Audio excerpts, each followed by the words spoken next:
Bonsoir tout le monde, bienvenue à notre avant-dernier événement de la saison 2024-2025 du Bistro Brain, des idées de génie. Donc, j'espère que ça va bien tout le monde. Y en a-tu que c'est la première fois au Bistro Brain dans la salle? OK, donc je vois quelques mains levées. C'est un peu gênant pour vous, mais re-bienvenue aux autres qui sont nos fidèles habitués du Bistro Brain.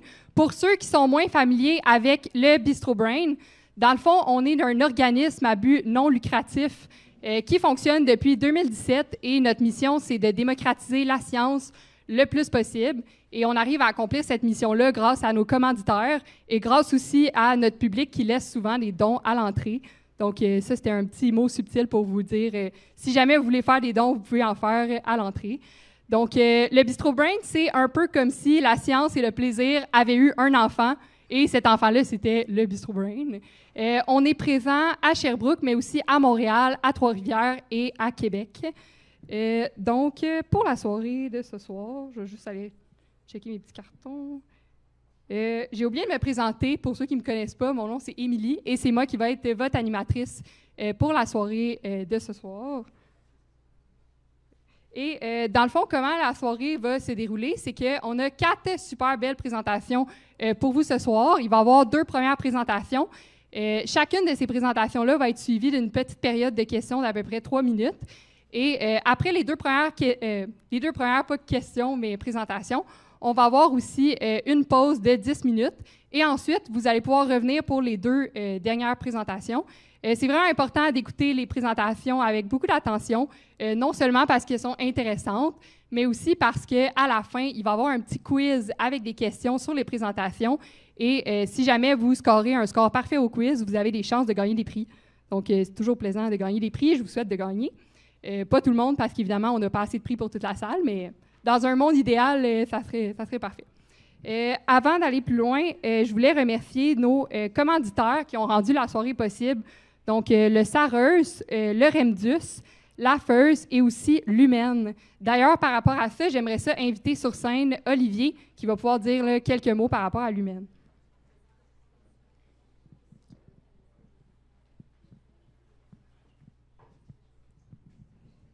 Tu peux prendre le micro qui est juste au fond là-bas. Ça va être rapide. Merci à toutes et à tous d'être ici. Ce qui est important, c'est que des soirées comme ça ne se fait pas tout seul. C'est important qu'on ait effectivement des commanditaires. Donc là, je me fais la voix de l'Humaine qui soutient ici, via la philanthropie de la faculté de génie. L'Humaine, si vous ne le savez pas, c'est avant tout un fournisseur de tout ce qui est électrique automatique au niveau Québec, Canada. C'est essentiellement local, ils sont vraiment là pour promouvoir tout ça. Et donc, par leur soutien, ils soutiennent aussi la relève au niveau du génie. Et ça, c'est important. Et donc, je les remercie pour cela. Merci.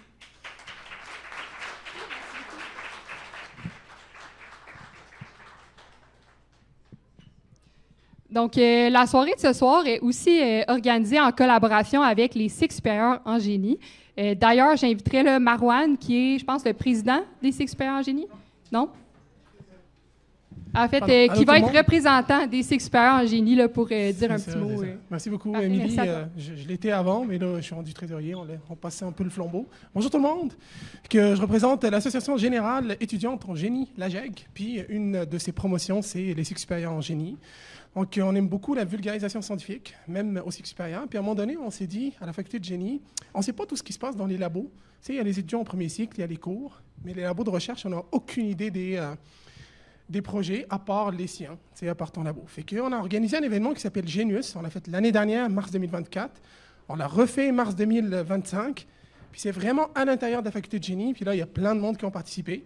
Puis on s'est dit avec Olivier, ce serait quand même le fun qu'ils passent de vulgariser à l'intérieur de la faculté de génie, qu'on les emmène au Boc et Bière. Fait que ce soir, vous avez devant vous 4 des 12 gagnants de la soirée, ceux qui ont le mieux vulgarisé leur projet pendant cette deuxième édition de Genius. Qu'est-ce que je voulais dire d'autre? Ah oui, c'est ça. Je me suis fait un speech 30 secondes là, sur une napkin, rapidement. Puis pour faire le tour, j'ai déjà présenté à Bistro Brain, je pense, 4 fois. 3 fois, 4 fois, puis j'attends encore la 5e d'Alexis, mais bon, on espère.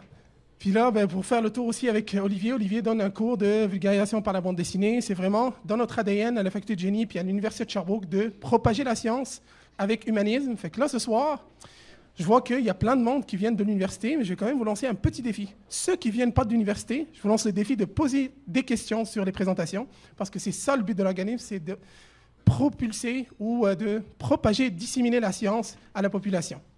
Merci beaucoup. J'espère que je n'ai pas trop parlé. C'est parfait. Bonne soirée à vous.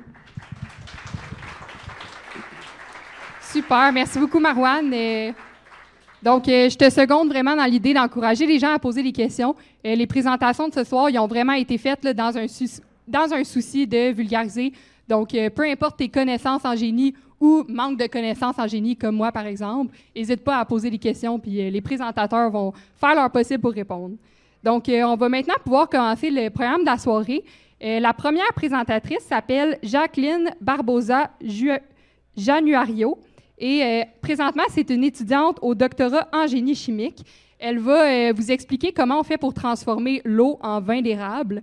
Apparemment, c'est quelque chose qui relève pas du miracle, mais plutôt du génie. Donc, je la laisse, je lui donne la parole.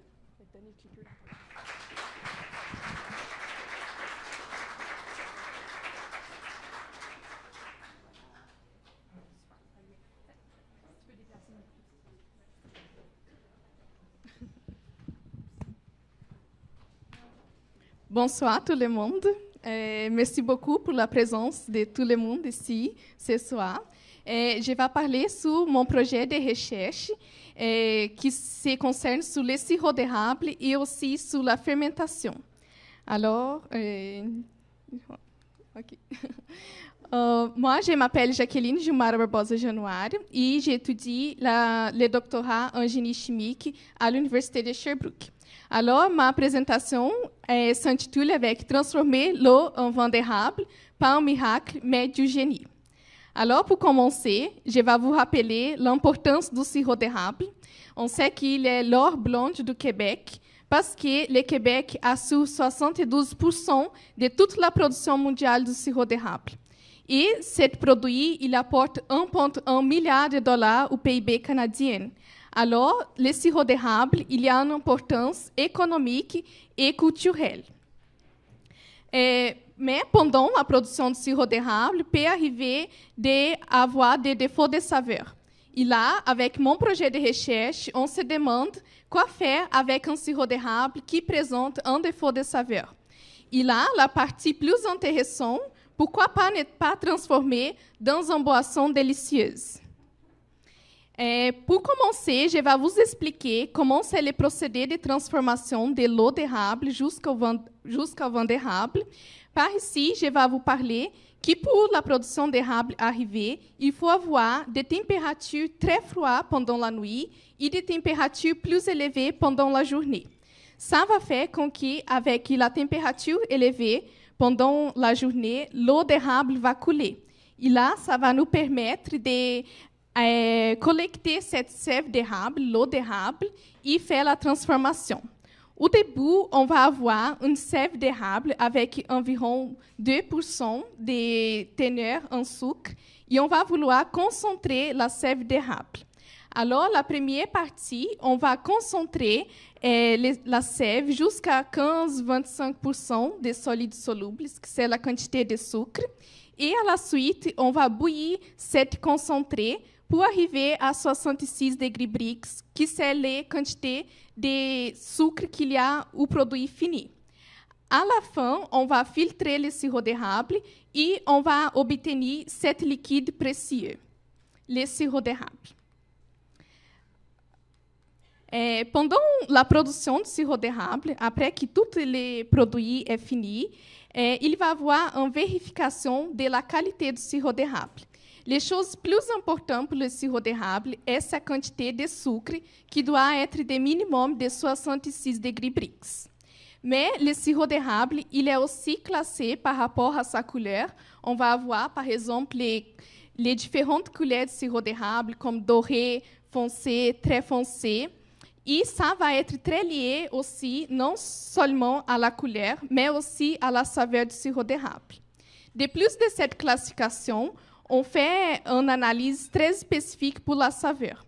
Parfois, on peut trouver des saveurs désagréables dans le sirop d'érable, qu'on ne veut pas consommer ce produit comme il est.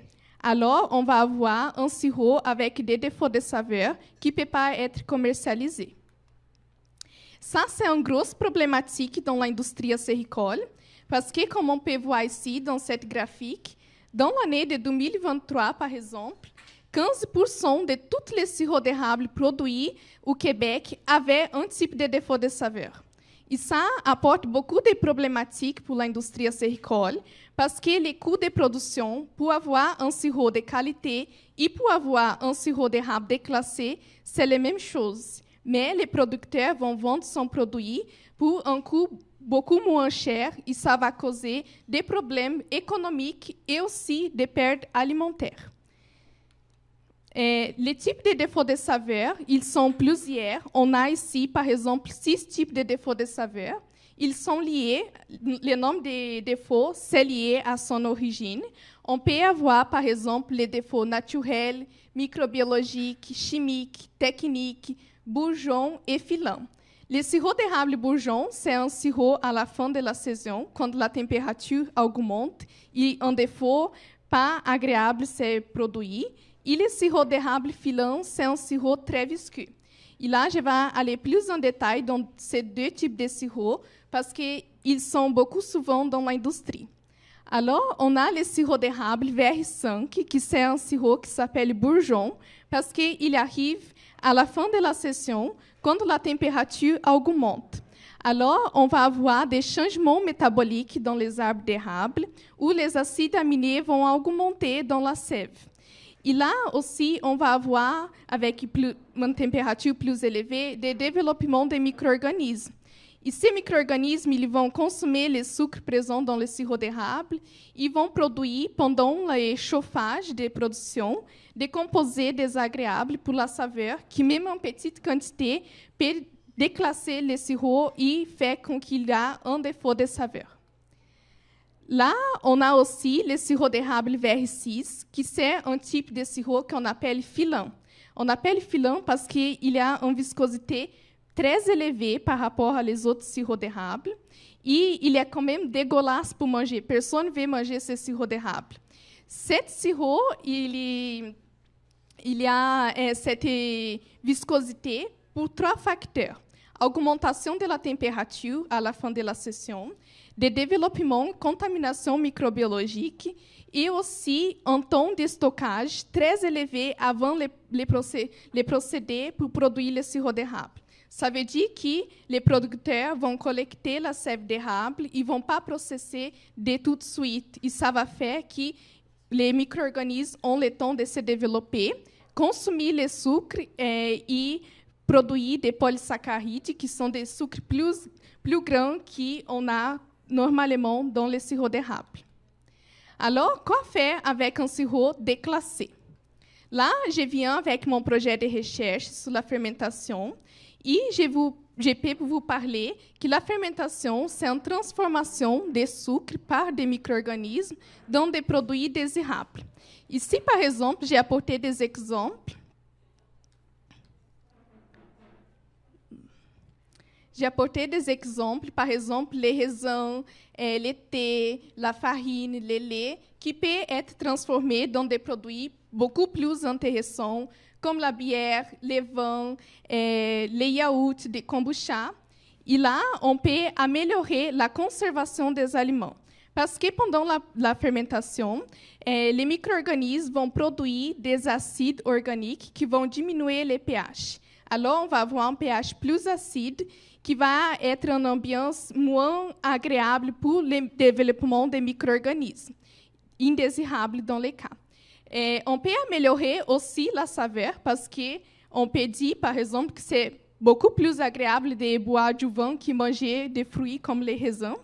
Ou, par exemple, les fromages, la bière, sont des produits avec une saveur supérieure. Et on peut améliorer aussi la qualité nutritionnelle parce qu'à la fin de la fermentation, il y a des produits qui restent avec des micro-organismes vivants, qui c'est le cas, par exemple, du kombucha, du kéfir, et qui peut apporter des bénéfices pour la santé. Alors, ils apportent aussi une amélioration nutritionnelle. On On a plusieurs des facteurs qui sont importants pour la fermentation. Ici, je peux vous montrer, par exemple, les micro-organismes, les sucres, les facteurs chimiques et physiques. Les micro-organismes sont essentiels pour la fermentation parce que c'est eux qui vont transformer les sucres dans des produits désirés. On va voir les sucres qui, dans le cas de ce projet, ça va être les sirops d'érable. Et on a des facteurs chimiques comme la quantité de nutriments. On a, par exemple, la présence ou l'absence d'oxygène. Et comme facteur chimique, je vais vous donner un exemple qui c'est, par exemple, la température.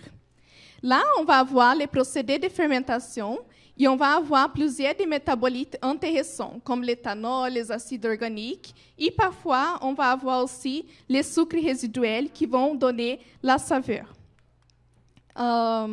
Ici, dans mon projet, on sait très bien qu'on peut utiliser les sirops d'érable de qualité pour produire des boissons, pour produire les beurres d'érable, les bonbons. Mais qu'est-ce qu'on fait alors avec les sirops déclassés? Là, on peut faire la fermentation, produire des kombucha, produire du vin. Et si on passe pour la distillation, on peut avoir quand même du whisky. Alors, je vais parler du vin d'érable. Le vin d'érable, c'est un cas très particulier parce que le vin, normalement, c'est un produit produit à partir du raisin. Et là, on va avoir comme principe les sucres à être transformés dans une boisson. Là, on peut utiliser comme source de sucre les sirops d'érable pour produire un vin du Québec, ici, le vin d'érable.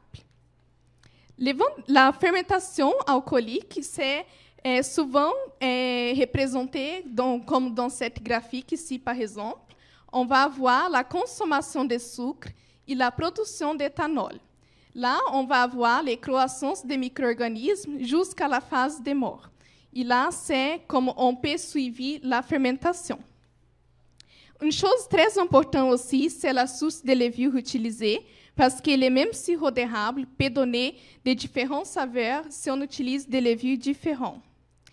Un aspect important, c'est la quantité de sucre à la fin, le sucre qui n'était pas converti en éthanol, et ça va donner une classification de vins. Par exemple, les vins secs, les vins doux, et ça, tout par rapport à la quantité de sucre à la fin. La partie plus intéressante de travailler avec des aliments, c'est la partie des analyses sensorielles. Dans mon projet, cette roue aromatiques ici, je ne sais pas si tout le monde connaît pour les vins, mais on a des roues aromatiques pour classer les vins, un vin qui a un saveur de chocolat, et fruité, boisé. Et là, on va avoir aussi un roue d'érable pour les saveurs de sirop d'érable. Et ça a été très utile pour le développement de formulation du vin. Ici, je vous présente justement qu'est-ce qu'on a fait au laboratoire. On commence avec des petites échelles et on peut évaluer plein de paramètres.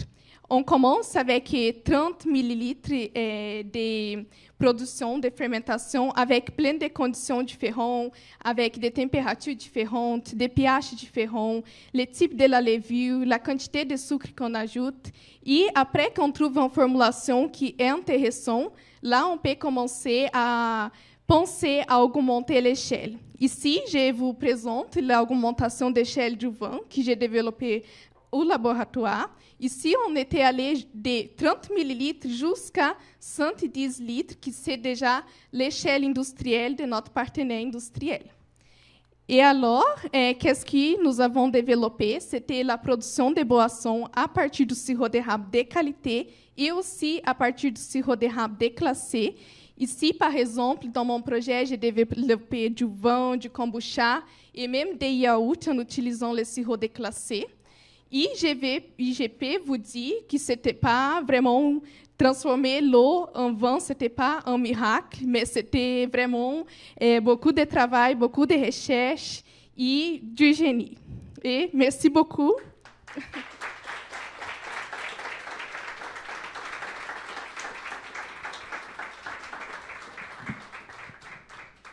Merci beaucoup, Jacqueline. Super intéressant. Est-ce qu'on aurait des questions dans la salle? Soyez pas gênés. Ah, il y a une question juste en avant ici. Qu'est-ce qui est arrivé en 2023 pour que le sirop soit vraiment mauvais? Donc, je vais répéter la question. Qu'est-ce qui est arrivé en 2023 pour que le sirop soit vraiment mauvais? On peut voir, par exemple, que les quantités de sirop déclassé, ça change beaucoup avec les années différentes. Et on n'a pas une explication exacte pourquoi que c'est arrivé. On a plusieurs des hypothèses, par exemple, l'augmentation de la température dans le temps de production de la sève d'érable, des mauvais comportements pendant la production, le manque d'hygiène, ou même des changements métaboliques qui sont déjà dans les arbres d'érable. Parce que la sève d'érable, elle prend beaucoup de temps pour être développée dans les arbres. Et ce n'est pas de tout de suite qu'on va utiliser cette sève. Alors, ce n'est pas exactement l'année de 2023 qui a donné cette problématique de défaut de saveur, mais tout un historique et plein de facteurs ensemble. Ça fait beaucoup de facteurs quand même. Oui. Il y a beaucoup, mais merci, c'était une super bonne réponse. Donc, je pense qu'on peut lui donner encore une autre main d'applaudissement. Félicitations, Jacqueline.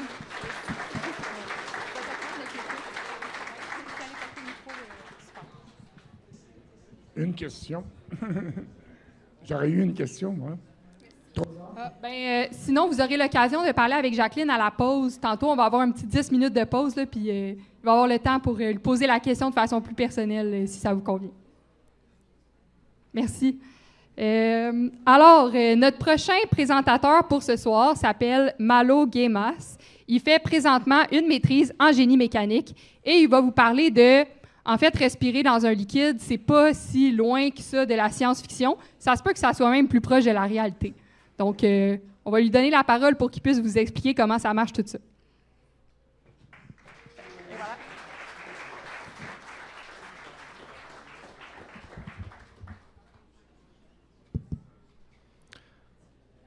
Salut tout le monde. Est-ce que vous m'entendez bien? J'ai l'impression que oui. Ok. Donc ouais, moi aujourd'hui je vais vous parler un peu de santé, de biomécanique, de respiration et de liquide. Avant de débuter, je voulais savoir, est-ce que à main levée dans la salle, il y en a qui ont vu le film Abyss? Ouais, il y en a quelques-uns quand même. Est-ce que quelqu'un pourrait me dire qu'est-ce qui se passe un peu dans le film Abyss, sans spoil forcément les autres personnes de la salle? Personne? Ok. Bon, super. Pardon? Voilà, super. Merci beaucoup. Dans ce film, donc c'est James Cameron qui l'a fait, donc il a fait Avatar aussi, il a un beau palmarès. Les plongeurs partent dans les abysses en respirant avec du liquide. Donc ça me permet de faire un peu la transition, parce que faut savoir que le film est sorti en 1989. À l'époque, c'était totalement de la science-fiction. Et aujourd'hui, en réalité, on fait de la recherche là-dessus en génie et à la faculté de médecine à l'université de Sherbrooke notamment. Alors, je vais d'abord vous expliquer un peu en quoi ça consiste, respirer avec un liquide, ce qu'on appelle la ventilation liquidienne. En fait, c'est quelque chose qui est assez similaire à la ventilation gazeuse. Donc là, vous avez un petit schéma sur votre gauche. Super, j'ai un truc qui monte là. En bleu, vous allez avoir le liquide qui est... saturé, alors pas saturé, mais qui est plein d'oxygène qu'on va envoyer dans les poumons d'un patient. Et donc ça, c'est à l'inspiration. Et puis à l'expiration, on va retirer ce liquide qui, cette fois-ci, sera chargé en dioxyde de carbone. Donc ça, c'est les deux gaz qui sont présents dans la respiration. Et qu'est-ce qui se passe quand on est dans les poumons? Alors là, il y a un petit zoom là-dessus. En fait, si on imagine que le poumon, c'est la sphère, ou plutôt l'alvéole, on va dire, le liquide, il arrive... Et il va faire donc l'échange gazeux avec le sang. Donc le sang, il est chargé en CO2. Le CO2 passe dans le poumon et l'oxygène passe du poumon vers le sang. Et ensuite, le sang se rebalade dans tout le corps humain. Et c'est ça qui permet d'amener l'oxygène donc, vers tous les organes, le cerveau, le cœur, tout ce que vous voulez. Alors, c'est quoi l'intérêt maintenant? Pourquoi est-ce qu'on chercherait à faire respirer avec du liquide? Est-ce qu'il y en a qui auraient des idées éventuellement ou absolument pas? De quoi? Pour devenir des poissons. En vrai, ça pourrait le faire, ouais. Mais pour trouver des financements, c'est un peu compliqué de justifier avec ça. Donc, pour l'instant, c'est pas trop pour de la plongée qu'on va l'utiliser. Ça va être dans deux cas de figure notamment. Alors, premier cas de figure, ça va être pour quelqu'un qui fait une crise cardiaque ou un AVC. Ce qui se passe, donc, la personne fait une crise cardiaque. Donc, elle est amenée à l'hôpital en ambulance. J'ai cherché une ambulance avec le signe du Québec, mais j'ai pas trouvé. Et là, donc, on utilise un prototype qui permet de faire respirer avec du liquide. Et sauf que ce liquide, si on reprend le schéma de tout à l'heure, on ne va pas l'envoyer à 37 degrés, mais on va l'envoyer à 33 degrés, donc un peu en dessous de la température corporelle. Et ça permet de refroidir le sang et donc de refroidir tous les organes. Et donc tout le corps humain, en fait, à ce moment-là, va fonctionner au ralenti et ça va diminuer les lésions ou alors ça va donner plus de temps au médecin avant de prendre en charge le patient. Donc ça, c'est une première application qui est plutôt développée en France actuellement. Et une deuxième application où là, on travaille vraiment dessus à l'université, c'est vis-à-vis des extrêmes prématurés. Faut savoir que les extrêmes prématurés ont des poumons qui sont immatures et qui ont donc du mal à respirer avec l'air ambiant, à capter l'oxygène en fait de l'air. Et utiliser un liquide, ça s'est avéré plus prometteur. Donc ce serait l'idée, deuxième cas clinique, du coup, de faire respirer des prématurés directement après la naissance avec du liquide jusqu'à ce que leurs poumons deviennent plus matures. Alors, ça, c'est un peu la partie physiologie, médecine. Moi, je ne suis pas du tout médecin. Je ne suis même pas encore ingénieur, je suis étudiant. Mais donc, je vais vous parler un peu plus de la partie génie mécanique notamment. Pourquoi il y a besoin d'ingénieurs là-dedans ?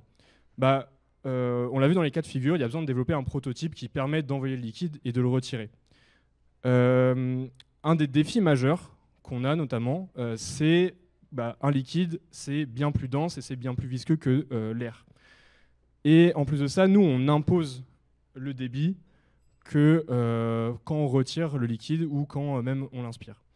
Et il y a un autre point aussi, faut s'imaginer que le poumon, c'est un peu comme un ballon de baudruche, pour faire simple.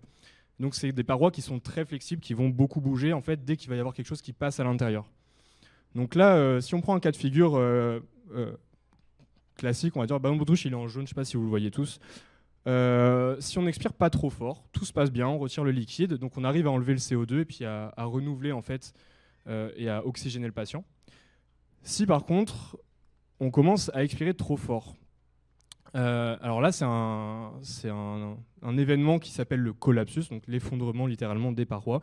En fait, il faut s'imaginer que les parois des poumons vont commencer à s'affaisser, voire même se toucher. Alors ça pose deux problèmes majeurs.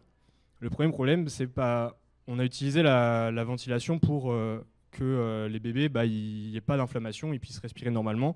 Sauf que là, en faisant toucher les deux parois, forcément, on va de nouveau créer des inflammations et c'est absolument pas ce qu'on veut. Donc en fait, on retombe au problème de départ. Le deuxième problème, c'est que, vous voyez cette petite goutte juste ici, en fait, elle se retrouve bloquée à l'intérieur du poumon. Sauf que cette goutte de liquide, elle est pleine de CO2. Donc si on n'arrive pas à la retirer, au final, on a les poumons qui sont remplis de dioxyde de carbone, et donc on n'arrive pas non plus à oxygéner le prématuré ou la personne qui fait un arrêt cardiaque. Donc ce qu'on fait à l'université de Sherbrooke, notamment en génie, dans un premier temps, nous, on essaie de développer des modèles mathématiques des poumons pour essayer de prédire un peu qu'est-ce qui va se passer dans les poumons quand on va envoyer à telle vitesse, avec telle force, le liquide, et quand on va le retirer également. À quel point les voies vont se déformer, et proche de la gorge, et plus en profondeur aussi.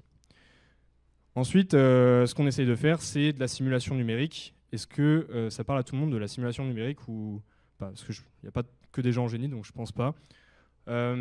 Pour essayer de vulgariser ça, la simulation numérique, c'est on récupère la géométrie des poumons, dans notre cas, et on va l'amener dans un ordinateur, et puis on va dire à l'ordinateur, maintenant, imagine qu'on envoie du liquide, et fais-moi le calcul à chaque endroit du poumon, à ma place, fais-moi le calcul, et dis-moi un peu ce que ça donne. Et enfin, parce que ces deux points-là ne sont pas forcément suffisants, on fait également de l'expérimentation donc in vitro, in vivo, et donc ça c'est en partenariat avec la faculté de médecine.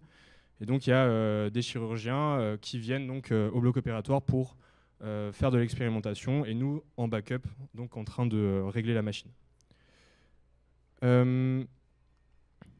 là, je vous donne des résultats qu'on a eu par exemple en novembre. Donc à gauche, vous pouvez voir l'équivalent des poumons. Il faut s'imaginer ça un peu comme un arbre. En fait, on appelle même ça l'arbre bronchique. C'est juste qu'il y a plein de ramifications. Donc on commence en fait à l'entrée là. Il faut s'imaginer la tête qui est au-dessus. Puis l'entrée, c'est une sorte de tronc qu'on appelle la trachée. Et ensuite, on a donc des ramifications et ça devient de plus en plus petit. Et ce phénomène là dont je parlais tout à l'heure de d'effondrement des voies, en fait, on le retrouve ici. Ça, c'est une image qui a été prise donc directement en bloc opératoire par ce qu'on appelle du CT scan. C'est une sorte d'IRM en gros. Et on voit donc que, c'est un GIF, que la trachée en fait elle s'affaisse, puis elle se réouvre, et puis elle s'affaisse et elle se réouvre. Donc ça, c'est le phénomène que on veut éviter en absolu. Maintenant, j'aimerais vous parler un peu des potentielles futures applications qu'il peut y avoir, parce qu'en fait, c'est une technologie qu'on utilise pour traiter, à terme, on l'a pas fait encore, mais des extrêmes prématurés et puis des gens qui font des crises cardiaques. Mais en fait, il y aurait bien plus d'applications possibles en réalité. La première, ce serait d'insuffler des médicaments via les poumons. Du coup avec le liquide, parce qu'on peut dissoudre ces médicaments dans le liquide et ils pourraient traverser la paroi, aller dans le sang, et en fait on traiterait bien plus rapidement le patient.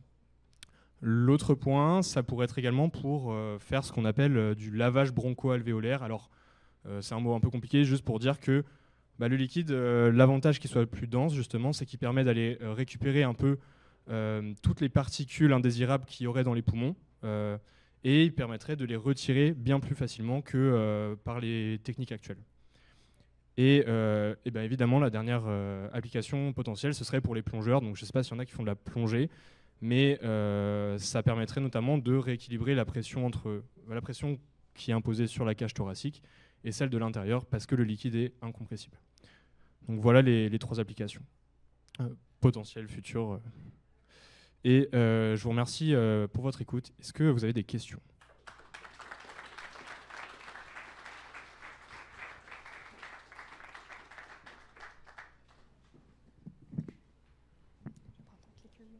Non, ton clicker. Merci. Mauvais sens. Ouais, période des questions. Fait que si vous avez des questions, c'est le temps. Tu as mentionné donner des médicaments avec ce processus-là. Ce serait quoi l'avantage de donner des médicaments avec un liquide dans les poumons versus une vapeur ou quelque chose comme ça, un gaz? Ouais. Merci pour la question, elle est intéressante. Je vois juste pas qui a parlé. Je suis un peu... Ok, super. Donc je te réponde directement.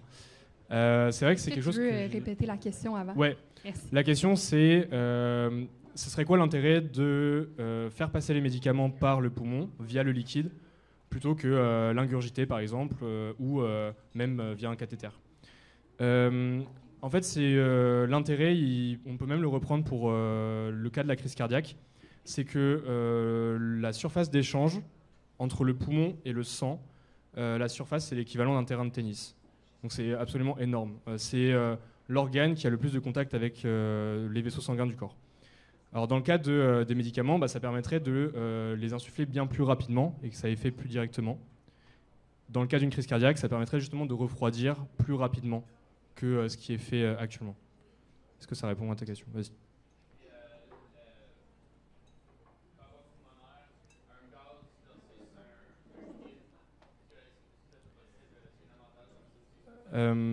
Alors, peut-être que je me trompe, mais j'ai plus de mal à imaginer de faire passer un médicament via du gaz qu'un médicament via du liquide. Je pense que le vrai intérêt, c'est qu'un médicament, on peut le dissoudre dans le liquide, comme on dissoudrait l'oxygène ou le CO2 d'ailleurs. Ouais. C'était pour te demander s'il y avait déjà eu des expérimentations du coup sur l'homme et comment c'est possible de faire respirer un liquide plutôt que de l'air, quoi. Ouais. Et aussi si c'est pas sur l'homme, si c'est sur des animaux ou autres. Alors, donc sur l'humain, il y a eu juste un cas dans les années 90 sur 3 prématurés qui n'arrivaient plus à respirer avec une assistance respiratoire gazeuse. Ça pour des raisons... alors ça a fonctionné, mais ils étaient quand même trop épuisés par cette ventilation. C'est quelque chose qui, juste lié à des comités d'éthique. Et puis évidemment, la technologie, elle n'est pas au point, qu'on n'a pas refait depuis. Par contre, en expérimentation animale, c'est ce que j'expliquais à un moment. On fait en effet de l'expérimentation sur des agneaux, des porcelets, des cochons d'Inde, qui sont approuvés par un comité d'éthique en amont et tout. Et moi, par exemple, j'ai commencé le projet en septembre. Et la plus longue manip que j'ai pu faire, c'était début novembre dernier, où on a fait respirer un agneau pendant plus de 20 heures quand même. Donc on est déjà sur des heures qui sont assez conséquentes, quoi. Ils ne sont pas en apnée. Donc, il y avait une question en avant, je pense, juste ici. Il y a une autre question juste là. Ouais.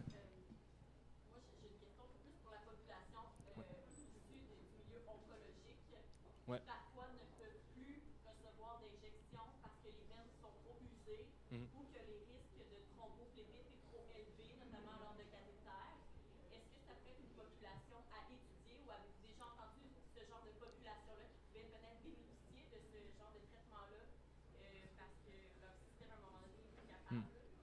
Est-ce que tu veux juste rapidement résumer la question?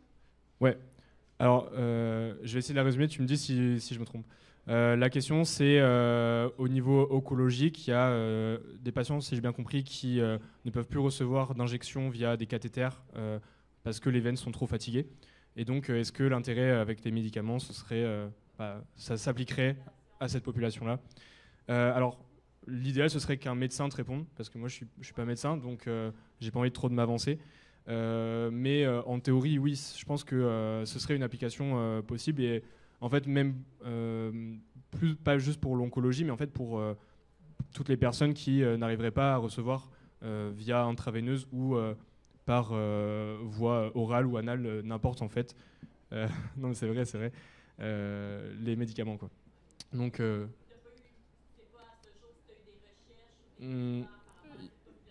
il y a des discussions sur ceux qui sont soumis à des hernies dysplasiques. Est-ce que ce serait lié à ce cas-là ou je sais pas. Ok. Donc c'est pas lié directement, mais voilà. Pour les hernies, par exemple, c'est quelque chose qui est en discussion. Mais voilà, je m'avancerai pas plus. Je suis pas assez compétent là-dessus pour. C'est vraiment intéressant parce que ça ouvre la voie à des potentielles nouvelles avenues de recherche. Fait que merci pour ta question. Félicitations, Malo. C'est super intéressant de voir à quel point il y a des liens entre le génie et le domaine de la santé. Je trouve ça vraiment fascinant, les ponts qui peuvent être faits à ce niveau-là. Fait que je pense qu'on peut encore y donner une bonne main d'applaudissement à tout le monde. Merci.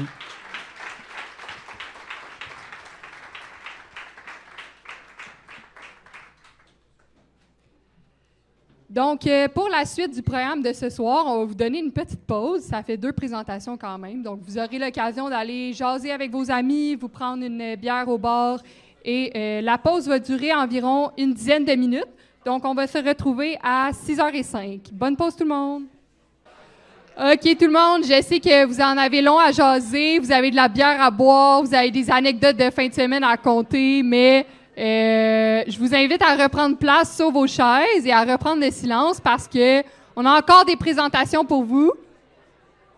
Donc, je vais vous laisser quand même quelques minutes pour vous asseoir, terminer votre conversation, qui va terminer parce que c'est terminé.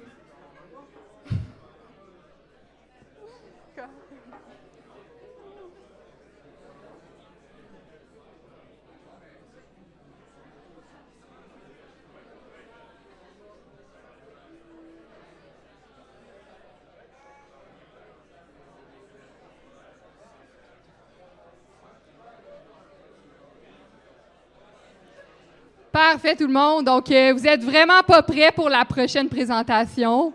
C'est une présentation qui va être particulièrement intéressante. Donc, Cédric Dessureau a préparé une présentation pour vous. C'est un doctorant en génie mécanique et il va vous expliquer comment les sujets glissants de sécurité. Non, c'est pas ça le titre de sa présentation. Les chaussures de sécurité, c'est un sujet glissant. Donc, je vais lui donner la parole pour qu'il vous explique tout ça.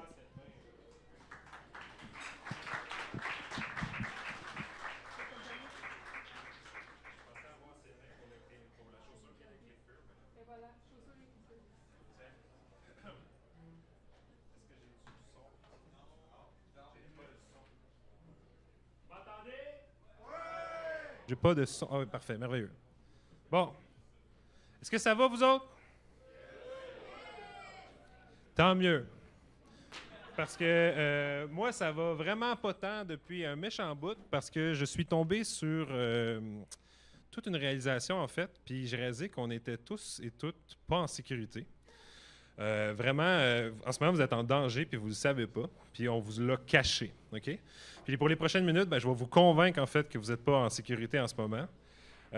Donc, par applaudissement, qui s'est déjà fait très peur ou s'est déjà pété la gueule royalement sur une plaque de glace l'hiver? Bon. Fait que voyez-vous, bon, ça va, là. Notre petit monsieur ici là, qui se pète la gueule à l'écran, il n'a même pas eu la chance de se rendre jusqu'à son milieu de travail. Mais si on observe les accidents du travail, un des coupables, en fait, c'est la catégorie des slip, trip and falls. Donc, slip, trip and falls, donc glissade, trébuchement et chute.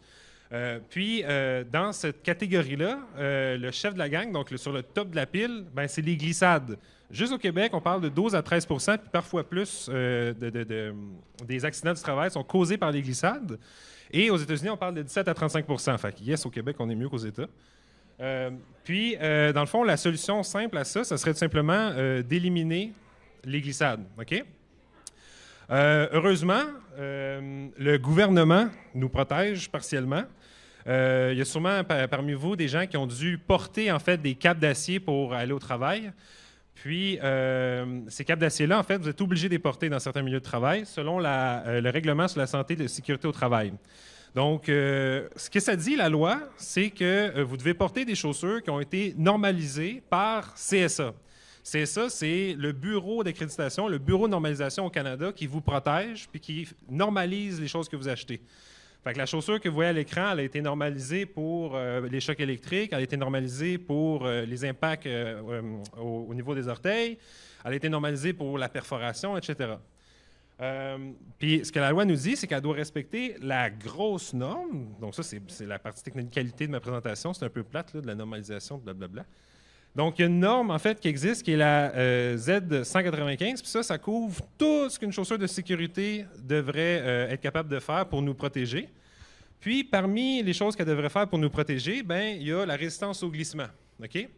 Donc là, je me suis mis, moi, à me poser des questions de, OK, résistance au glissement, on voit souvent ça sous la semelle des chaussures. Quand vous allez en acheter, on voit souvent slip resistant en dessous des chaussures. Vous observez à la maison, si vous avez des capes d'acier, ça va être écrit slip resistant quelque part, soit sur le bord, en dessous, sur la boîte, whatever.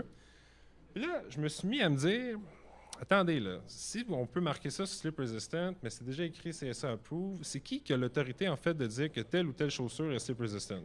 C'est là que le doute, en fait, s'est mis à apparaître en moi. Je me suis mis à me poser des questions vraiment sur qui décidait ça. Donc, je vous invite avec moi à creuser un peu plus de comment on fait pour décider si la chaussure est résistante au glissement. Donc, là, j'ai pas assez de main. J'avais apporté une chaussure, mais je vais y aller sans cliquer. En gros, ce qu'on fait, là, c'est qu'on met la chaussure dans la machine, OK? Puis, on vient forcer avec une force constante au sol. Puis, un coup que cette force-là est constante, là, on tire le plancher en dessous. Fait que ce qu'on obtient, c'est deux forces différentes. Donc, la force normale puis la force de frottement. Puis, si on fait le ratio des deux, on obtient ce qu'on appelle un coefficient de frottement. OK? Donc là, des mots que vous n'êtes peut-être pas sensibles avec, mais c'est simplement que plus on a un coefficient de frottement élevé, plus on considère la chaussure sécuritaire. Mais là, oubliez ça, là, la méthode d'évaluation, on va se concentrer juste sur qu'est-ce qu'on fait subir à notre chaussure. Trouvez-vous que ça ressemble à comment quelqu'un marche? Pas tant. Fait que je me suis mis à creuser encore un peu plus. Puis, je vais vous inviter à prendre avec moi un pas de recul pour ne pas faire de mauvais jeu de mots. Puis à observer, en fait, selon la littérature, qu'est-ce que ça nous dit? Qu'est-ce qui impacte une glissade au final? Qu'est-ce qui impacte le fait qu'on glisse? Premièrement, l'impact du talon au sol. Donc, quand on marche, on a un impact du talon au sol, on appuie au sol d'un coup. La machine, elle ne fait pas ça, elle fait juste appliquer une force qui est constante. On a aussi une évolution de la surface de contact. Donc, quand que je marche, toute la semelle au complet rentre en contact à un moment donné au sol, tandis que sur la machine, c'est à un seul point. Ensuite de ça, l'évolution des forces de réaction au sol. Donc, là, j'ai dit que la machine appliquait une force qui était constante. Donc, on force tout le temps la même force. Parce que quand je marche, ces forces-là évoluent dans le temps. Ça peut affecter également la glissade. L'autre affaire, c'est le déclenchement de la glissade.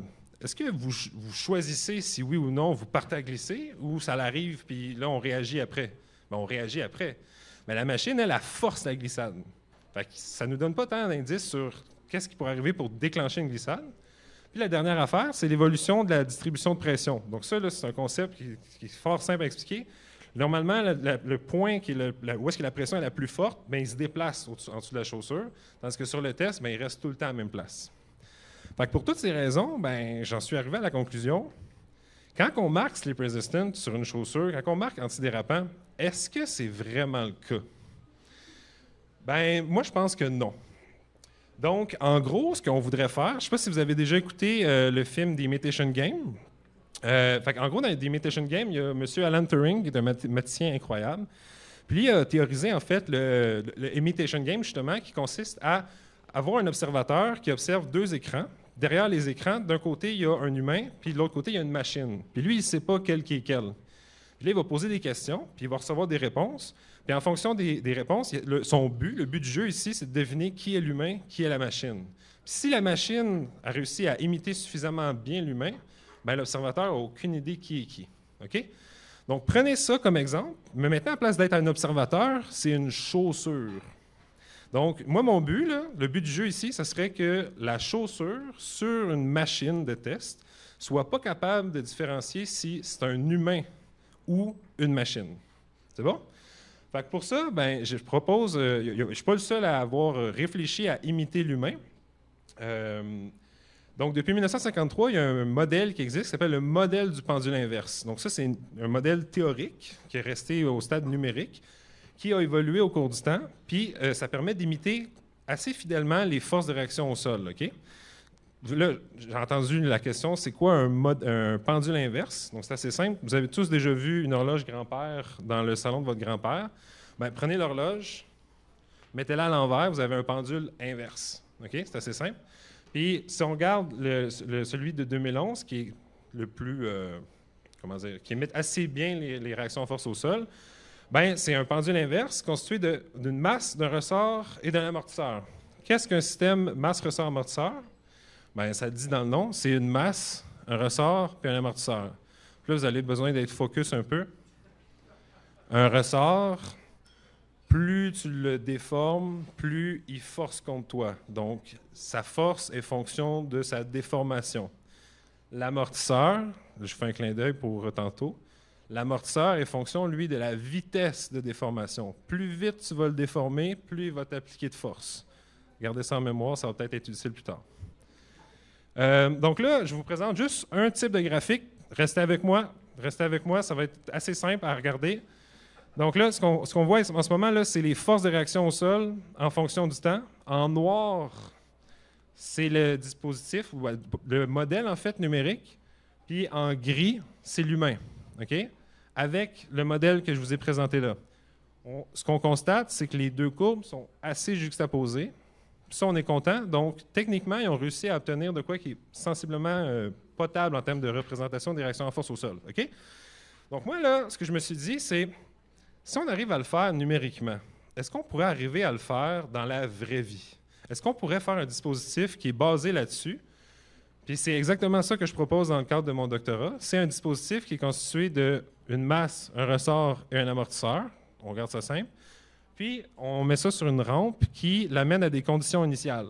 Ces conditions initiales-là, c'est des conditions qui seraient, qu'on obtiendrait en fait quand quelqu'un marche normalement. Puis, on a un impact du talon.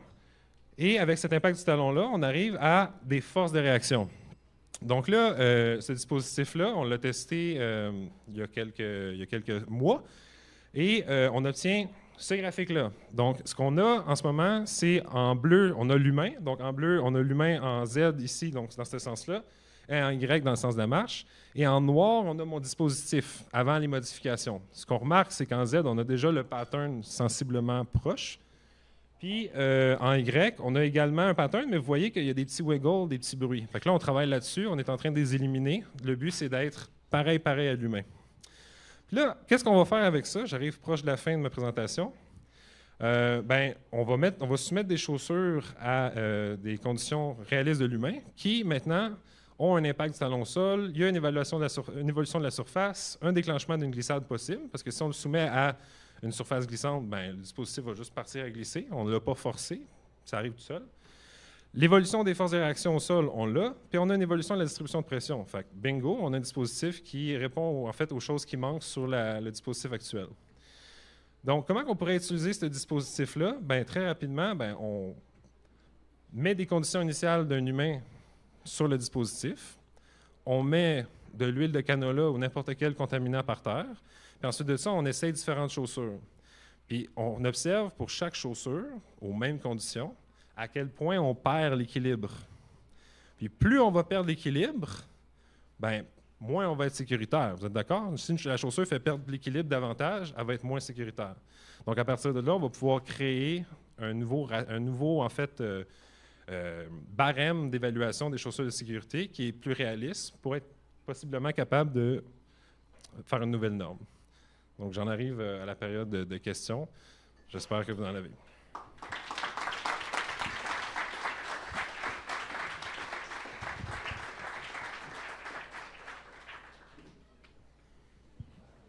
Merci Cédric. Donc, c'est des projets de même qui donnent espoir en l'avenir. Si on peut imaginer un avenir où est-ce que personne glisse sur la glace, c'est vraiment cool.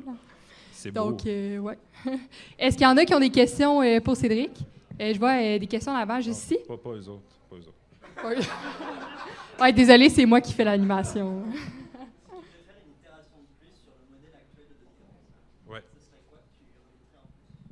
Okay. Dans le fond, sa question, c'est si j'avais à prendre le modèle numérique de 2011, qu'est-ce que j'y ajouterais de plus? En ce moment, le modèle qui a été développé, ça n'a absolument pas ça n'a même pas rapport avec la glissade. Donc, ce que j'y rajouterais, ça serait sûrement un impact du talon au sol, chose qui n'est pas modélisée, ou à place d'être un pied rouleau comme qu'il y avait sur le schéma, d'y mettre l'équivalent d'une chaussure. Donc, modéliser une chaussure. Voilà. Super. Est-ce qu'on avait d'autres questions? Juste ici. Prochain.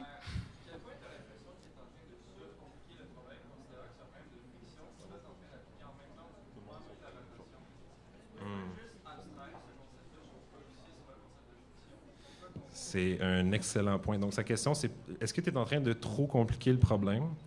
Il n'y aurait pas moyen de juste se concentrer sur la tribologie, donc l'étude du frottement, de la glissade.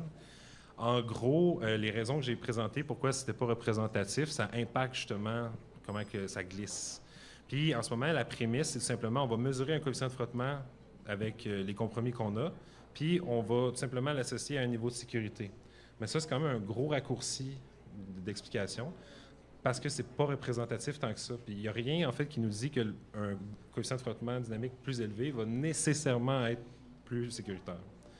Donc, je me fie surtout à la littérature pour te dire qu'en ce moment, je ne suis pas en train de complexifier, mais j'essaie de trouver le moyen le plus simple de représenter la réalité. Parce qu'il n'y a pas de moteur là-dedans, c'est passif. Ça, c'est great success. Super. Je pense qu'on avait une autre question dans la table en avant. Ah, yes. OK. Ouais, parfait. La question s'est fait donner à une autre personne. Qu'on y va. Ah oui, OK. On va voir si on va avoir le temps. Vas-y, Alexis. Vous avez parlé beaucoup des manières d'éviter que les souliers glissent. Est-ce qu'il y a des études sur des souliers qui glissent parfaitement? Donc, je pense à des mises en application, curling, bowling. Est-ce que ça pourrait aider, genre? Ta question, c'est quoi? Est-ce que tu pourrais faire l'inverse de trouver la chose? Est-ce qu'il y a des recherches et développement dans le milieu du sport de presque glisse? En gros, notre but, c'est l'inverse. Mais avec le dispositif, on pourrait tester des chaussures les plus glissantes possibles. Mais, ouais, je vois ce que tu veux en venir, mais je suis pas sûr que ça va servir à ça. C'est intéressant, Alexis. On pourrait même s'inspirer du règne animal, là, genre les pingouins qui glissent super loin. Là, mais je vous invite fortement à aller voir comment les pierres de curling glissent. C'est mind-blowing. C'est contre-intuitif. Fait que, allez voir ça. Les pierres de curling, vous allez coucher à perturber. Super. Donc, on a le temps pour deux dernières questions. Donc, on va y aller en avant, puis après, on va y aller par ici. En avant? Oui, go. Oui, c'était pas clair, excuse.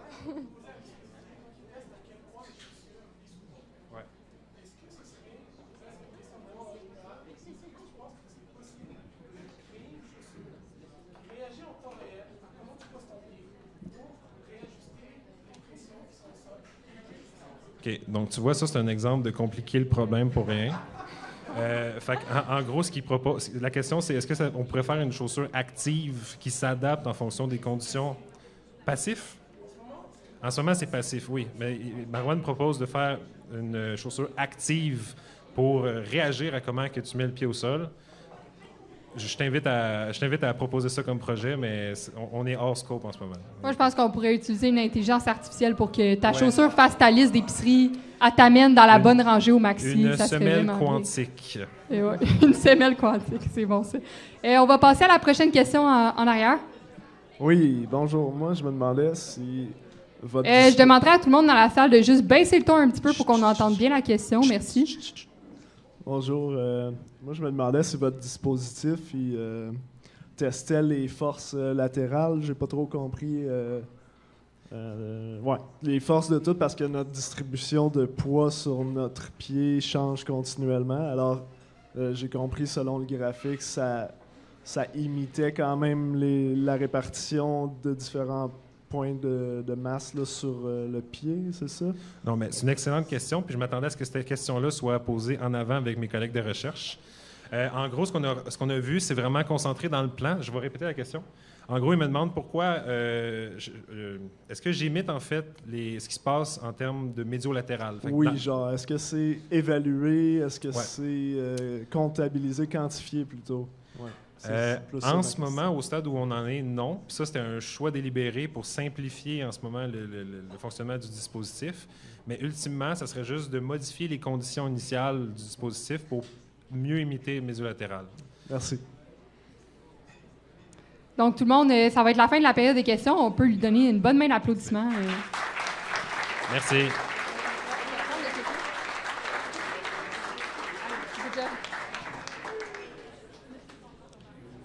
Donc, un petit test rapide comme ça, à main levée. Y en a-tu qui viennent de Gatineau? Yes, on est deux. Moi et Jérémy Chénard, qui est le prochain présentateur. Donc, Jérémy, il fait... Je m'excuse, je me rappelle pas, t'es en génie quoi? Génie électrique. Là, je vais m'en rappeler, je te promets. Génie électrique, et il va vous parler de l'électronique dans l'espace, un défi ardu. Moi, dans ma tête, l'électronique, c'est déjà ardu, l'espace aussi, fait que on devrait être correct à ce niveau-là.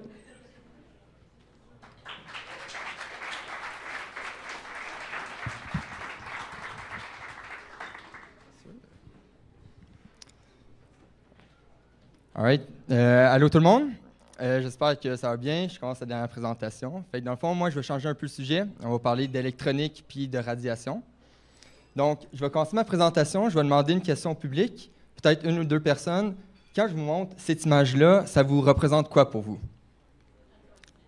Radioactif? Danger. C'est très bon. C'est justement un signe de radioactif et de danger. Mais dans le fond, la plupart des personnes ne savent pas exactement comment la radiation peut nous affecter puis pourquoi c'est dangereux en tant que tel. On sait que c'est dangereux, mais comment? Fait que justement, moi, je vais vous présenter c'est quoi la radiation. Puis pour comprendre ça, ben aussi, ça va nous comprendre comment ça affecte l'électronique. Donc, c'est quoi la radiation? La radiation, c'est un corps d'un environnement qui va émettre des particules ou de l'énergie dans son environnement. C'est pour ça que normalement, avec la radiation, qu'est-ce qu'on fait? C'est on va mettre un bloc de béton pour se protéger, puis on va être correct contre la radiation. Mais là, c'est quoi qui est vraiment dangereux avec la radiation? Justement, qu'est-ce qui est dangereux? C'est les particules qui vont venir nous affecter. Fait que, qu'est-ce qui est dangereux? C'est quand on va avoir la particule qui va nous affecter, il va y avoir un transfert d'énergie. C'est ce transfert d'énergie-là qui peut créer des imperfections dans notre corps ou d'autres difficultés. Fait que là, qu'est-ce qui arrive si... Oh! Désolé, j'ai oublié de cliquer au bon moment. Mais transfert d'énergie. Fait que là, qu'est-ce qui arrive si on ne met pas un bloc de béton et on affiche, mettons, un poisson à la radiation, à long temps? Bien, il va y avoir des déformations. Oh! Les animations n'ont pas tant fonctionné, mais c'est correct. Fait que dans le fond, il va y avoir des déformations puis des impuretés qui vont être créées dans l'animal. Et là, ma prochaine question, c'est qu'est-ce qui arrive si on expose des matériaux non vivants à de la radiation? Bien, ça a été une bonne question. Là, l'animation, yes. C'est une bonne question. Je me suis posée au début de ma maîtrise. Puis, c'était très intéressant. Là, j'y ai compris. Puis là, je vais vous l'expliquer justement qu'est-ce qui arrive. Mais on ne voit pas vraiment les effets de la radiation directement sur les métaux. Ça va être plus en dessous, qu'est-ce qu'on va voir. Puis, pour comprendre ça, il faut comprendre aussi l'électronique qu'on utilise dans tous les jours. Puis, dans le fond, nos cellulaires, nos laptops, tout ça utilisent de l'électricité. Et l'électricité, c'est quoi? C'est tout ce qui relie les phénomènes de charge électrique. Puis là, attendez, ça va avoir un lien avec la radiation, ça va être le fun. Dans le fond, la radiation, quand il va émettre ses particules puis qui interagit avec n'importe quoi, un corps vivant ou des métaux, il va créer des charges dans ces métaux-là. Puis ces charges-là peuvent être considérées comme des charges électriques et créer des imperfections. Et c'est justement ça qu'on ne veut pas. Fait que dans l'électronique qu'on utilise dans tous les jours peut nous affecte quand même souvent. Et il peut y avoir des informations comme, mettons, des problèmes qui arrivent avec l'électronique. Et ça peut avoir des petits impacts ou des grands impacts. Un des grands impacts qui est arrivé, c'est justement en Belgique, en 2008, où il y a eu un problème avec la radiation, où il y a eu 4096 votes de plus. Mais je vais vous parler d'un peu plus de ça vers la fin de ma présentation. Vous allez comprendre pourquoi. Et là, je vais vous parler de qu'est-ce que je fais en ma maîtrise. Dans le fond, dans mon groupe de recherche, on fait une puce électronique. Puis, cette puce-là a plusieurs fonctions. Et d'une de ces fonctions-là, c'est d'aller dans l'espace et de communiquer avec la Terre. Mais dans l'espace, c'est un environnement complètement différent. Il va y avoir des différentes températures et dont aussi la radiation. Les sources qu'on va avoir dans l'espace, il va être le Soleil et les différentes galaxies autour de nous. Ces particules-là vont affecter notre satellite tout le temps, tout autour de la mission. Fait que, dans le fond, ça arrive justement à mon objectif de maîtrise, c'est quoi, est-ce que notre puce va pouvoir survivre tout le long de la mission? Puis, si elle n'est pas capable de survivre ou s'il y a des difficultés, comment on va venir régler ces problèmes-là? Fait que là, je vais vous expliquer un peu comment ça fonctionne puis les types de dommages de la radiation. Donc, pour comprendre un peu la radiation puis l'électronique, comment ça l'affecte, je vais vous parler un peu de transistors. Mais c'est pas tout le monde qui comprend c'est quoi un transistor. Fait qu'un transistor, exactement, ça fonctionne comme un interrupteur de lumière. Dans le fond, quand notre transistor va être à 1, fait actif, on va avoir de la lumière dans notre pièce. Et quand notre transistor va être à 0, il n'y aura aucune lumière dans la pièce. Fait que là, il va y avoir différents types de dommages. Il va y avoir des dommages à long terme et des dommages à court terme. Puis là, je vais poser une autre question au public, à tout le monde. Fait qu'à main levée, est-ce que la situation est déjà arrivée à vous? Fait que la situation, c'est, admettons, je suis dans mon salon et je vais aller chercher une bière dans mon frigidaire. Là, je me lève, je me déplace vers mon frigidaire. Et lorsque j'arrive à mon frigidaire, j'oublie complètement ce que je voulais faire. Fait que là, je ferme mon frigidaire, je retourne m'asseoir. Puis là, quand je m'assis, je découvre, oui, j'avais soif, je voulais une bière. Est-ce que c'est déjà arrivé à des personnes dans la pièce? OK, fait que je vois au moins, je ne suis pas le seul que ça arrive parfois. Mais ça, c'est exactement un défaut à court terme. Fait que, qu'est-ce qui arrive? Tu remplaces ta personne par un transistor ou un interrupteur dans cette situation-ci, et la particule va venir et va frapper notre transistor. Fait que là, il va y avoir un pulse électronique. Ce pulse-là peut créer des défauts. Aussi, ça peut créer aucun défaut, aucun problème. Mais nous, où c'est dangereux, c'est quand ça affecte la mémoire. Alors, la mémoire, elle garde ce pulse-là. Puis, dans l'espace, c'est un peu loin. Puis, quand ça frappe des configurations pour notre puce, c'est difficile à aller dans l'espace, se reconfigurer puis revenir. C'est un peu loin. Fait qu'il y a aussi un dommage à court terme qui s'appelle un dommage destructif. Ça, c'est la même chose. C'est juste que tu prends ta particule, mets plus d'énergie, puis tu vas venir frapper ton transistor. Mais là, à place de juste créer un pulse, ça va juste le briser complètement. Fait que là, notre transistor ne fonctionne plus. Puis là, c'est encore pire. Là. Notre puce, elle ne fonctionne plus, fait que tout tombe à l'eau. Fait que là, ça, c'est un résumé pour les dommages à court terme. Mais pour les dommages à long terme, ça va être la même chose. On va prendre notre transistor, mais là, on va le transformer. On va prendre un interrupteur analogique. Puis, vous allez comprendre, c'est plus facile à comprendre les défauts. Fait qu'un défaut à long terme, on va prendre notre interrupteur, on va prendre la même situation, on allume notre lumière, tout fonctionne bien. Mais là, on va avoir des particules qui vont arriver. Ils vont frapper notre transistor. Mais là, ce n'est pas un transistor qui va avoir un effet. Une particule, qui va avoir un effet. C'est la somme de plusieurs particules qui arrivent, qui frappent notre transistor et créent des imperfections dedans. c'est rendu à une somme de particules qui arrivent, qui va créer plusieurs imperfections. Puis c'est après ça qu'on va avoir des imperfections, comme justement ici, notre transistor fonctionne à 80%, et on a quand même 100% à la sortie. Fait que là où il y a le problème, c'est nous, quand on conçoit une puce, bien, on conçoit pour une situation spécifique. Mais là, quand notre puce elle fonctionne trop bien ou moins bien, bien là, ça vient fausser nos données. Puis là aussi, bien là, si dans l'espace, c'est difficile à changer tout ça. Fait que pour nous, c'est un gros problème. Là, je vous ai expliqué comment les gros types de dommages. Là, comment on peut régler ça? Bien, il y a une façon très simple que je vous ai montrée au début, c'est protéger avec un mur de béton ou de l'aluminium. Fait qu'ici, si on rajoute de l'aluminium sur notre satellite, ça vient protéger plus, ça va bloquer plus de particules, mais il y a quand même des particules qui vont passer. Fait que c'est pas quelque chose qu'on peut relier dessus. Puis aussi, notre satellite, c'est pas nous qui va décider combien d'aluminium va avoir dessus. Fait que là, qu'est-ce qu'on a le contrôle dessus? Nous, c'est la puce. Fait que qu'est-ce qu'on peut faire dans la puce? Je vais vous expliquer une méthode pour venir contrer la radiation. C'est une méthode très populaire qui s'appelle la redondance modulaire triple. Dans le fond, tu vas juste prendre ton transistor, tu le triples, tu mets un voteur majoritaire, puis là, tu regardes c'est quoi la sortie. Fait que même si un des transistors vient être changé, ben on n'a aucun problème. À cause, on a 2 transistors qui font encore la bonne job.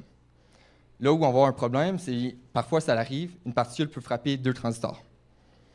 Fait que déjà là, on a un problème. Ici, la solution ne fonctionne pas.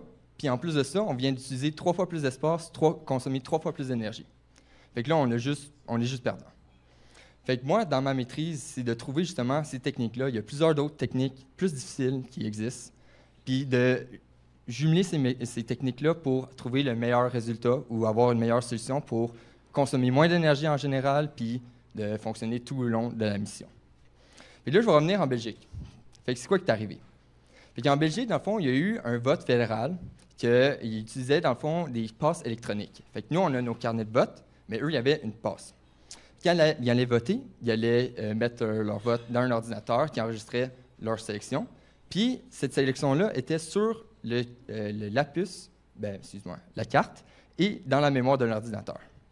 Mais là, ils ont remarqué à la fin qu'il y avait 4096 votes de plus dans la mémoire que de personnes qui existaient dans le comté.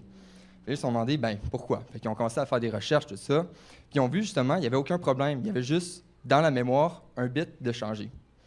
Fait que, ici, je vais vous montrer, pour les personnes qui ne comprennent pas, c'est des transistors qui représentent de la mémoire.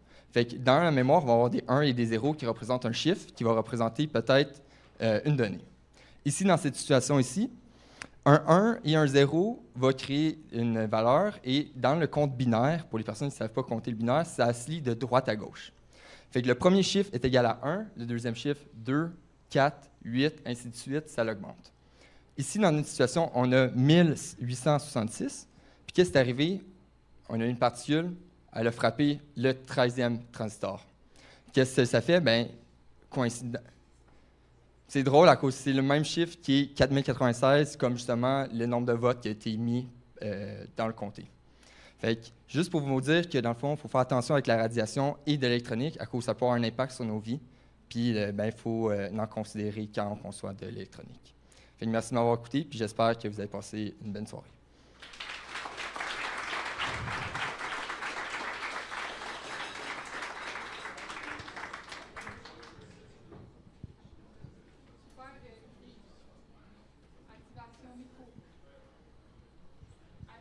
Micro, s'il vous plaît. Yes, cool. OK, super présentation. Puis effectivement, dans un monde où est-ce qu'on est de plus en plus dans le numérique, il faut faire attention que... C'est ça, il y a beaucoup d'enjeux. Fait que, ouais, on va pouvoir passer à la période des questions. Est-ce qu'il y en a qui ont des questions dans la salle? On va commencer par le micro, puis après, on va aller juste en avant ici. Comment ils ont pu être certains que c'était à cause d'une particule qu'il y a eu le bug de 4096? C'est vrai que ça paraît logique, mais...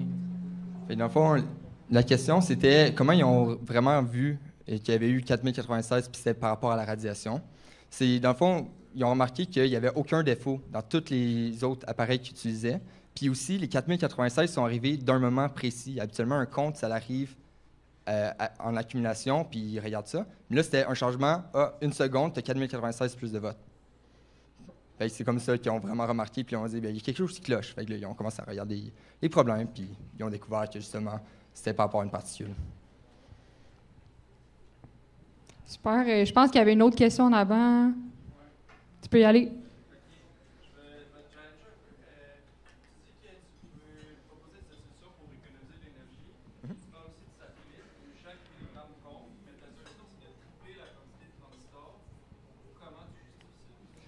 Bien, c'est une bonne question. Dans le fond, la question, c'est de justifier comment la technique utilisée, ça triple l'énergie puis la consommation. Fait que comment justifier que c'est une bonne technique? C'est bien ça la question? Oui? Bien, dans le fond, oui, c'est une bonne question. C'est pas une solution que je suggérais partout dans notre chip, justement, dans notre puce, excusez, à cause on est limité dans l'espace. Fait que dans le fond, là, j'ai pas parlé de d'autres techniques. Il y a d'autres techniques plus précises qui pourraient être mieux. Mais dans le fond, ça pourrait être utilisé dans un environnement où on a vraiment quelque chose de critique, dans un lien critique de notre puce. Fait qu'on pourrait l'utiliser une ou deux fois. Fait que ça, oui, ça va tripler, mais ça va être quand même utile à cause c'est quand même sécuritaire. Fait que là, c'est justement mon travail, c'est de jumeler avec ces techniques-là. Fait que de trouver d'autres techniques qui seraient peut-être mieux ou plus utiles dans les circonstances où c'est peut-être moins critique dans notre puce. Fait qu'on pourrait utiliser juste une autre technique moins sécuritaire, mais qui a moins de chances d'impacter le fonctionnement au complet. Je pense qu'on va avoir le temps pour une dernière question. Il y a une question en arrière au micro. J'ai peut-être pas tout compris, mais est-ce que ce genre d'intervention peut être causé par une tierce personne? C'est-à-dire, est-ce qu'une personne pourrait influer sur la radiation? Je ne suis pas sûr de comprendre exactement la question, mais je vais la répéter. Puis, dites-moi si c'est correct. Si une tierce personne pourrait avoir un impact sur la radiation? Mais c'est-à-dire provoquer cette radiation-là. Provoquer la radiation? Oui. Je pense pas. Je suis pas trop sûr de comprendre, mais non, je pense pas qu'une personne pourrait exactement avoir un impact sur la radiation. Mettons pour intentionnellement modifier les votes dans une élection politique. Oui, justement. Mais dans le fond, la radiation, c'est pas mal... c'est pas quelque chose qu'on peut prédéterminer. Ça va être quelque chose de, je vais dire random, on pourrait en anglais, mais aléatoire. Fait que c'est pas quelque chose qu'on détermine, justement. Quand ça a été frappé, c'était une particule qui venait d'une autre galaxie. Fait qu'on pouvait pas déterminer que ça allait arriver là. Fait que c'est difficile. On n'a pas vraiment le contrôle sur ça. Ça répond à ma question. Donc, ça va être tout pour la période de questions. Mais si jamais vous aviez des questions qui restaient dans vos têtes, n'hésitez pas à avoir une belle conversation avec Jérémy autour d'un verre tantôt. Je suis sûre que ça va lui faire plaisir. Yes. Donc, merci encore, Jérémy, pour ta présentation.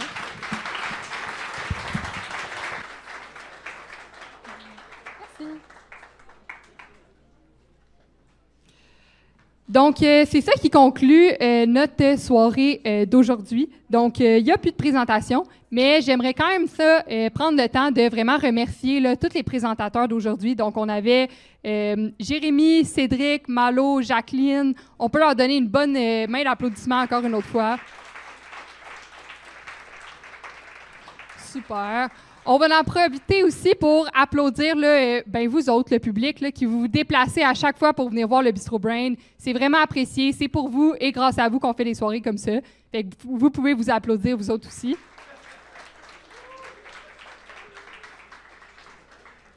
Sinon, les soirées, évidemment, dépendent du travail que les bénévoles font. Donc, je vais nommer l'équipe qui était présente ici ce soir. On avait Alexis et Anaëve à l'accueil, Loïc à la captation, Eva à la console de son et à la projection avec une couple d'amis, et Laurie qui prend des photos de la soirée. Donc, on peut tous les applaudir aussi.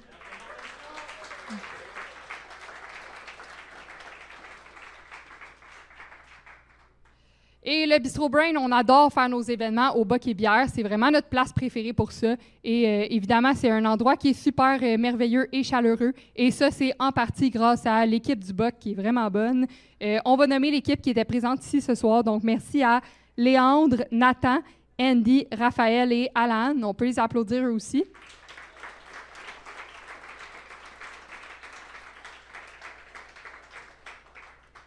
Et finalement, je l'ai dit au début, mais je vous le rappelle, le Bistro Brain, c'est un organisme à but non lucratif et on dépend vraiment en grande partie des dons que les gens font à l'accueil de nos événements, mais aussi des commanditaires qu'on les aime, on les apprécie, on veut leur donner de l'amour.